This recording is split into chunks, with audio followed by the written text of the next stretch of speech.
তৃতীয় নয়ন। শিবের একটি গুরুত্বপূর্ণ বৈশিষ্ট্য হল তার তৃতীয় নয়ন। এই নয়ন দ্বারা শিব কামকে ভস্ম করেছিলেন। বিভিন্ন শাস্ত্র গ্রন্থে শিবের যে ত্রম্বকম নামটি পাওয়া যায় তার প্রকৃত অর্থ নিয়ে মতবিরোধ রয়েছে। ধ্রুপদী সংস্কৃতে অম্বক শব্দের অর্থ চক্ষু। মহাভারতে শিবকে ত্রিনয়ন রূপে কল্পনা করা হয়েছে, তাই উক্ত নামটির আক্ষরিক অর্থ করা হয়ে থাকে তৃতীয় নয়ন। যদিও বৈদিক সংস্কৃতে অম্বা বা অম্বিকা শব্দের অর্থ মা, এই প্রাচীন অর্থের ভিত্তিতে ত্রম্বকম নামটির আক্ষরিক অর্থ করা হয় তিন জননীর সন্তান। ম্যাক্স মিলার ও আর্থার ম্যাকডোনেল শব্দটির শেষোক্ত অর্থটিকেও ধরেছেন।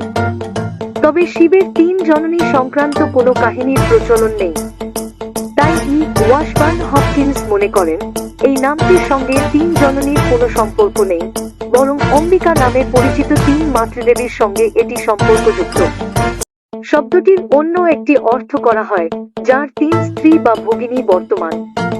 কেউ কেউ মনে করেন শব্দটি এসেছে রুদ্রের সঙ্গে শিবের সমত্বারোপের ফলশ্রুতিতে, কারণ রুদ্রের সঙ্গে দেবী অম্বিকার একটি সম্পর্ক রয়েছে।